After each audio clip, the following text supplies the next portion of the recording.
les mesures complémentaires, animations complémentaires qui ne sont pas essentielles, indispensables au quotidien, sont-elles momentanément interdites dès lors qu'elles pourraient réunir plus de 50 personnes. Ce sont des perturbations de la vie quotidienne, bien évidemment, mais ce sont des perturbations qu'il faut accepter. Et il me semble qu'aujourd'hui, l'opinion publique locale est prête à les accepter pour mieux se protéger et être prêt à sortir le plus vite possible de cet épisode épidémique.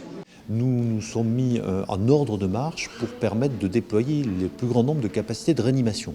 Depuis déjà 4 jours, nous avons déprogrammé les activités non urgentes de l'établissement, ce qui nous permet de disposer d'un potentiel d'accueil en réanimation pour faire face aux besoins aujourd'hui. Aujourd'hui, au CHU de Strasbourg, 100 places de réanimation installées. Nous accueillons aujourd'hui 30 patients Covid+, donc nous essayons d'adapter notre potentiel en fonction des déprogrammations, mais notre deuxième objectif que nous lançons dès à présent, c'est d'équiper des postes supplémentaires de façon à pouvoir faire face, le cas échéant, à une demande qui serait en forte progression. Nous sommes, vous le savez, 12 500 à travailler aux US, 62 de nos collègues ont été testés positifs.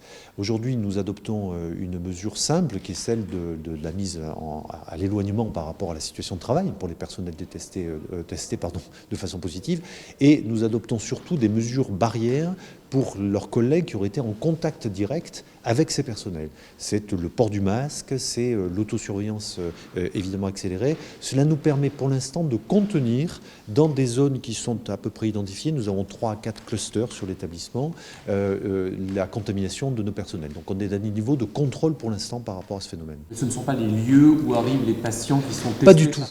Pas du tout, et d'ailleurs les lieux où arrivent les patients sont des lieux, vous l'imaginez, extrêmement sécurisés, notamment dans les dispositifs de protection des personnels qui accueillent des patients dont on sait qu'ils sont porteurs du Covid-19.